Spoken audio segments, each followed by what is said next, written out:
Hey, I'm Scott. Today I'm working on a 2012 Chevy Impala LTZ with the 3.6 liter engine. They are all different, supposedly. But what I'm doing today is, excuse me, I'm going to work on replacing the bearings, the front hub bearings. And to do that, we're going to obviously first jack it up, stabilize it. We're going to have to remove the brake caliper mount, which is these two 15mm bolts here and here. We'll pull that off to the side, get it out of the way, and then we'll take this the nut off for the axle, which is a 34mm socket. Remove that pieces, and then we should be able to slide the new bearing out. And I'll take some videos as we go. So one of them is not real easy to get to with the ratchet, so I use a ratchet wrench instead. Got it set on here.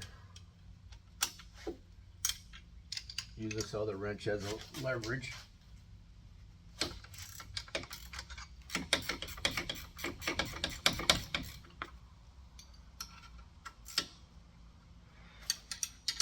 Do the same with the other bolt.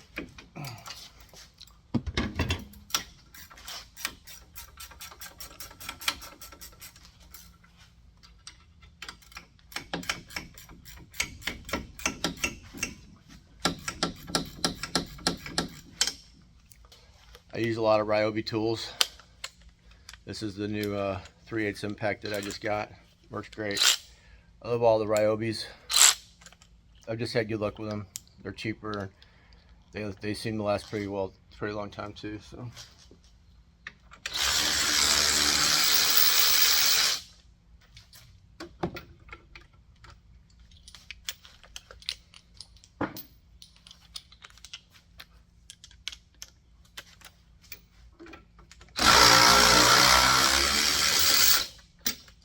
We got this brake caliper assembly apart loose. I just take a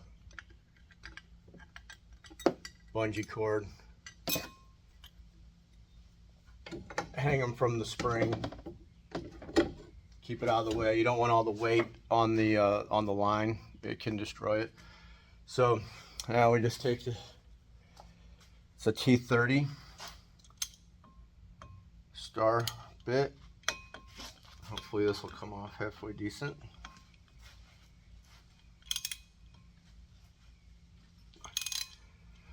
Lucky.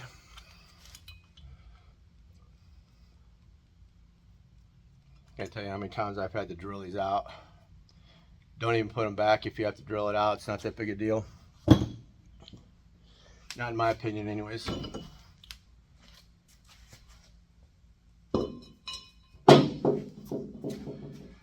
So this is the hub itself right here.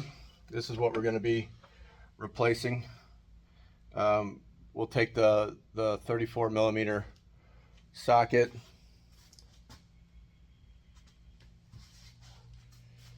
Again, I'm a Ryobi guy, so got my Ryobi impact.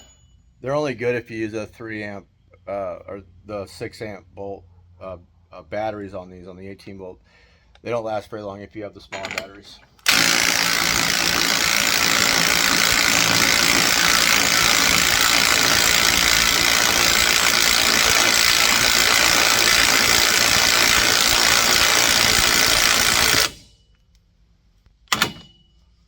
See, that axle's already loose inside there, which is perfect. I got really lucky on this car. It's a clean car. It's got, I think, under 70,000 miles on it. Maybe a little more.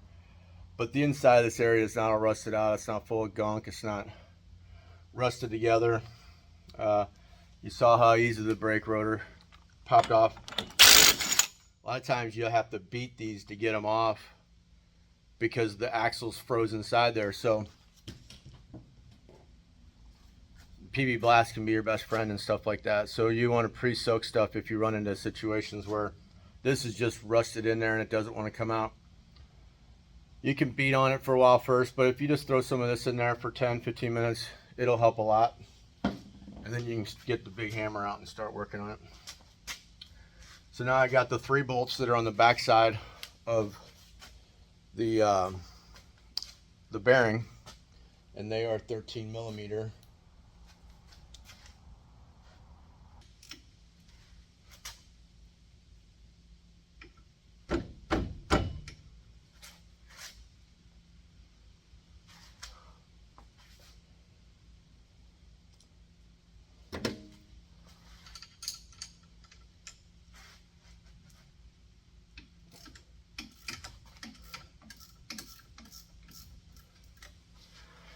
Never used this trick before. Works great. Take another wrench, small wrench, pop it into the loop, and then you've got extra pressure, extra leverage. Grandpa showed me that trick when I was younger. May not be that big a secret, everybody might know it. There's a clip back here that you want to take this off and get it out of the way, because you don't want to destroy it. You want to make sure that this will pop right back into place again when you put this all back together.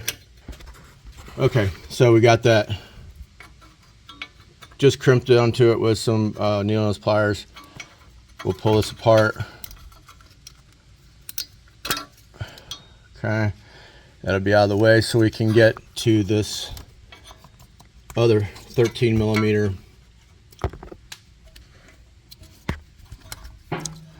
13 millimeter bolt right back in here, if you can see that.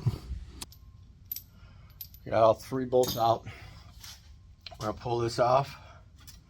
Again, this is an easy one. They don't always come out like this. A lot of times they're really difficult to get them out because they're just kind of seized in there from being in place for so long. This is a dust shield, but it also holds that. This is your ABS connector here. This is all part of the bearing assembly, the new hub. All your ABS stuff is connected to it. So they took this in to get an alignment, and they said that these were bad. I don't know, but they're not that hard to replace. You just got to get to it, and hopefully everything comes apart okay for you. So that's it really on the disassembly. I'm gonna clean it up a little bit.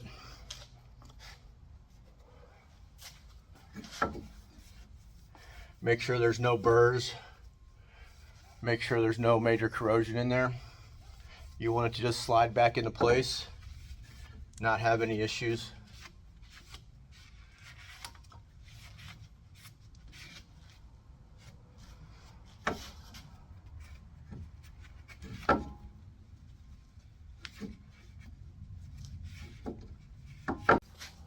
So here's the new hub assembly. It has the ABS, new sensors and everything on it with a new plug-in. So I just bought this from Napa. Their quality seems to be good, and there's one right down the road from me. So it's pretty easy to reassemble. Just exactly how you took it apart, but in reverse. Just gotta slide this in, keep this up to the top. Oh. The major thing you gotta do is remember to put this on first before this. Otherwise, you gotta take it back apart, and that sucks. So your sensor clip is down low, so it's gonna go on just like that. You can kind of gauge it based off of where your sensor clip was when you took it off, because that's where you gotta clip that to, so that it keeps it out of contact with your axle. So that's a pretty important part there.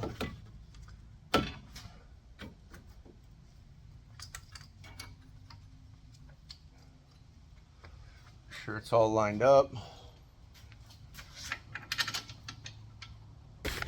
So this back here, again, this is where we pop that clip into,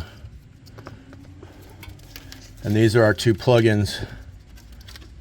So kind of however that's shaped is how you want to make sure you plug that in. Got that clipped in here.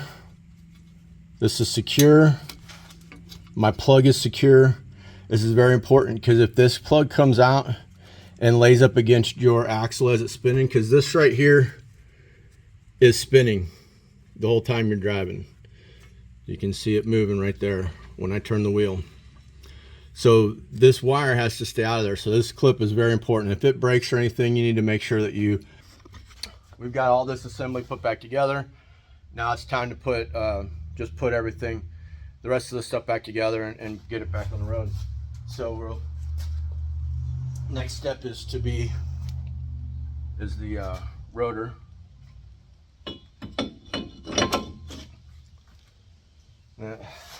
30 millimeter or T30.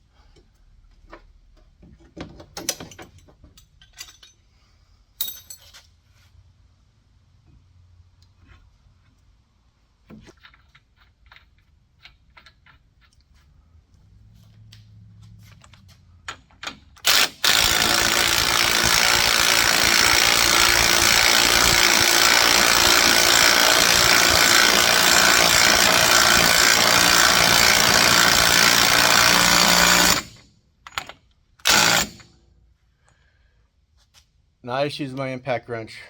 I trust this is enough torque on this. If you don't have an impact, an air impact or a battery powered impact, I would probably get a torque wrench, find out, and that's the best thing to do anyways, is get a torque wrench, find out what the torque specs are for manufacturer's recommendation, all that stuff. I just have never really used one for something like this. It's a big nut and a big bolt. You ain't gonna break it, but you may not get it tight enough. So whatever makes you feel comfortable. All right, that's it. Put the tire back on, should be done. Again, I'm Scott. Hey, people that make these videos, I watched a couple videos on this. I'm not gonna lie, before I even made my video. That's what a lot of people do. But if you liked anything about it, just give us a like and a share or a subscription. It's not easy doing these things. It added probably another hour and a half onto the job by me just dealing with trying to video edit stuff and put things together. So thumbs up, smash that like button, and help us out. I'm Scott with Bronco Playground. Take it easy.